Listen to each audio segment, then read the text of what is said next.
Bonjour à tous, je suis Ludovic Leclerc, votre analyste pour belgianinvestor.be. Voici la mise à jour en vidéo de mon avis concernant les indices. Analyse qui se fera pour la semaine du 27 février 2017 en collaboration avec FXM sur une plateforme TradingView. Vous savez, l'information sur les risques qui comporte des dangers n'est pas adaptée à tous les profils d'investisseurs. C'est à vous-même d'évaluer vos propres risques.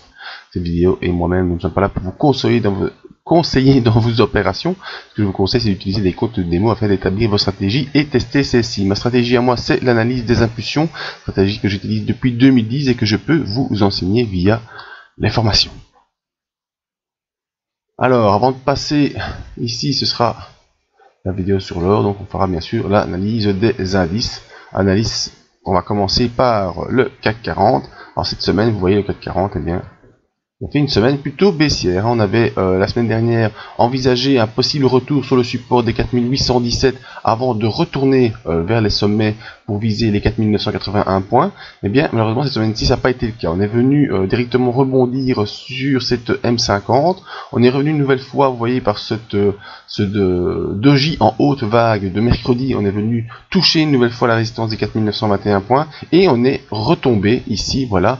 On est venu enfin tester cette zone des 4817 points. Donc le scénario que j'avais envisagé pour le début de semaine s'est en fait réalisé en fin de semaine. Et maintenant, il faudra voir si ce scénario ici envisagé pourra prendre forme dès lundi pour aller retester les 4921 points et aller tester l'objectif haussier des 4981. On reste au-dessus des moyennes mobiles principales. Au niveau des indicateurs, eh bien malheureusement, on a un RSI qui va en baisse et un MACD qui, à mon avis, pourrait croiser à la baisse. Donc tout ça n'est pas de bon augure. Donc il faudra tout de même tenter de surveiller le rebond ici. La zone des 4817, vous voyez qu'elle est importante. Si elle est franchie à la baisse, bien malheureusement, il faudra faire viser un peu plus bas, c'est-à-dire ici vers les 50% de retracement de cette impulsion à 4712 points. Je peux vous tracer, si vous voulez, une ligne horizontale sur le potentiel objectif ici. Voilà. 4710 points, qui sera un objectif baissier si les 4817 sont franchis. Alors comment suivre cette impulsion? C'est déjà partie des genres de choses qu'on me demande souvent. Comment faire pour voir s'il y a une inversion de tendance ou pas? Mais il y a différents outils disponibles. Mais moi, celui que j'utilise le plus, c'est la fourchette de Andrews. Donc on se met sur le plus haut sommet, malheureusement avec 1. Alors, hop, on se prend la fourchette. On se met là le point le plus haut. On vient ici jusqu'au point le plus bas. Et ensuite au point le plus haut ici. Voilà. Voilà, on a notre fourchette de Andrews qui nous guide dans cette impulsion baissière pour l'instant. Donc si on passe les 4817 à la baisse, eh bien vous avez le nouvel objectif baissier 4717. Si par contre on arrive à sortir de cette fourchette de Andrews en franchissant le couloir mauve à la hausse, eh bien on pourra viser les 4921 et puis les 4981. Voilà comment suivre une impulsion.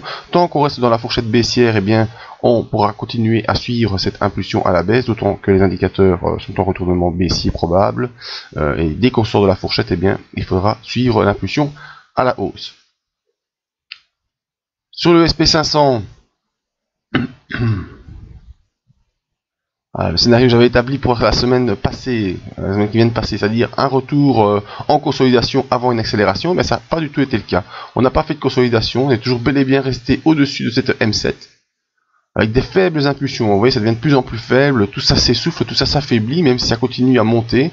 Eh bien, on a vraiment des bougies qui sont pas très rassurantes. Au niveau de l'analyse technique, bougie par bougie, on a ici un doji, ici on a un pendu. On vient faire des incursions assez profondes sous la M7, même si on clôture au-dessus. Vous voyez que pour l'instant, c'est pas des grosses bougies d'envolée comme celle-ci par exemple. Cette semaine-ci a été une semaine où on voit qu'en plus on commence à latéraliser, donc la consolidation est de plus en plus proche. Au niveau de nos indicateurs, on a le RSI qui est sur 80, vous voyez il a 79,67, donc ça veut dire consolidation quasiment assurée, et on a le MACD qui commence déjà à faiblir. Donc sur le SP500, maintenant je préconise certainement pour la semaine prochaine une consolidation en direction au moins de la M20 qui pour l'instant est ici aux alentours des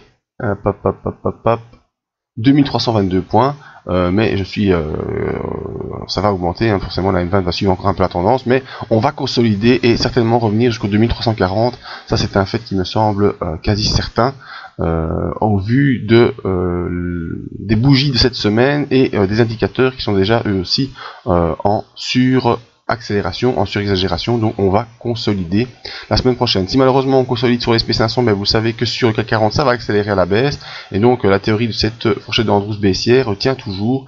Je vous rappelle, si on enfonce les 4817, direction 4710. Alors maintenant qu'on me demande de plus en plus, bien léger avis sur le DAX. Voilà, où moi j'avais préconisé cette semaine un retour comme sur le CAC 40, une consolidation avant une accélération. Ah ben ça n'a pas été le cas, non plus. On s'est un peu planté, voilà, dans le scénario. Eh bien, au contraire, on a accéléré très très fort dès mardi, et on est venu quasiment faire l'objectif des 12 043 points. 12 000 étant le chiffre rond, mais on va dire que l'objectif a été réalisé. Voilà, c'est 12 000 points, c'est plus un chiffre rond au niveau mental. Et au niveau de la consolidation, eh bien vendredi, vous voyez qu'on est resté au-dessus du support des 11 828 points.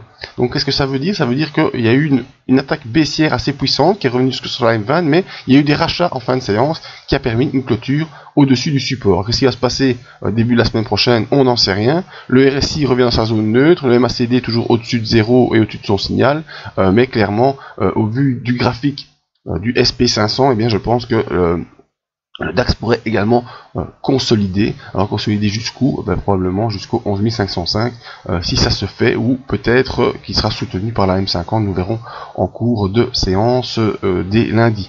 Mais je pense que tant sur les indices européens que sur le SP500, normalement la semaine prochaine devrait être une semaine de consolidation. Voilà, vous pouvez nous rejoindre sur le site bedjainvestor.be pour voir nos différents services, que ce soit les soirées investisseurs, les investissements dans la crypto-monnaie, les formations, la gestion privée. Vous pouvez nous contacter ici via cet onglet pour toutes vos questions, et les vidéos sont toujours disponibles en libre accès. Merci à tous et à tout bientôt.